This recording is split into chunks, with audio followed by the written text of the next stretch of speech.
Horizon Burning Shores adds a ton of new features to the base game of Forbidden West with brand new underwater traversal, valor surges, and skills, but we're also given some awesome new weapons.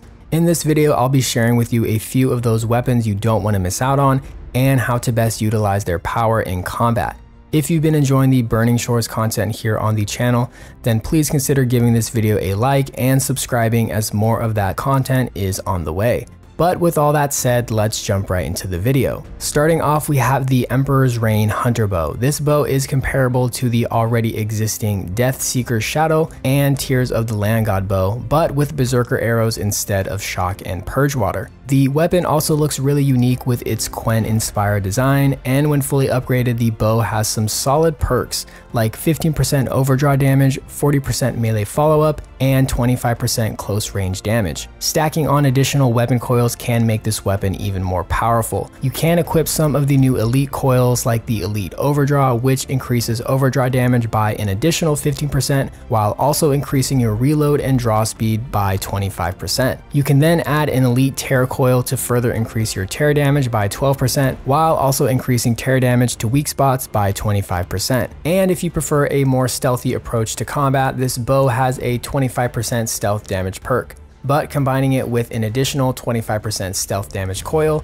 and the fully upgraded Quen Deadeye outfit will yield some impressive stealth damage numbers. The berserker arrows can also be useful when fighting larger groups of machines, since when they enter the berserk state, they'll start attacking each other, giving you more room to breathe and focus on singular machines. Next up is the Eye of the Storm Warrior Bow. This bow has frost, shock, and acid arrows, making it a very versatile elemental bow. Plus, when used with the spread shot and burst fire weapon techniques, you can apply its elemental statuses very quickly and more easily hit elemental canisters. I find this bow to also be extremely resource efficient, especially when compared to the legendary Sunscourge Hunter Bow. It does have a fairly short range, but in the midst of combat, you shouldn't find this to be much of an issue. Plus, it has some really nice perks when fully upgraded, like the 6% instant corroding chance, 20% concentration damage, and 25% overdraw damage. You can then add some additional frost, shock, or acid coils to increase the weapon's elemental buildup. And if you have some brimshine to spare, try opting out for the new elite elemental coils like this Elite Frost coil that increases frost damage and severity by 15% while also adding an extra 5% chance to instantly enter the frozen state. This is great to help you more easily apply the frozen status to larger machines like the Slaughter Spine or Bile Gut. Then combining the frozen status with the fully upgraded Trap Mine's Valor Surge,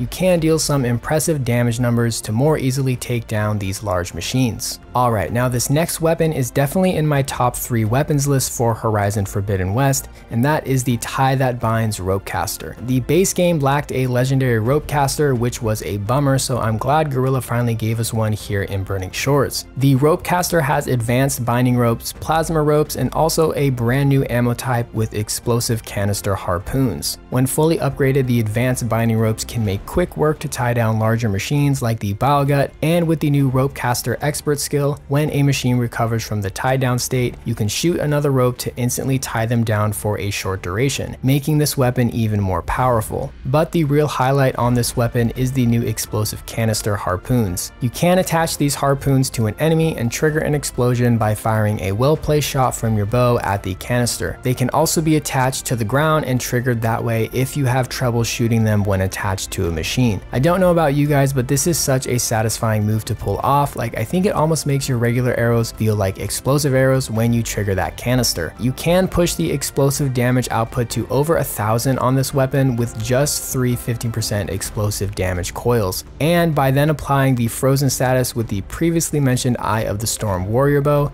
you can increase this damage output even further. The plasma ropes are a nice addition. However, I do think you should utilize the plasma spike throwers on the last argument and save your coil slots on the Ropecaster for explosive damage coils instead.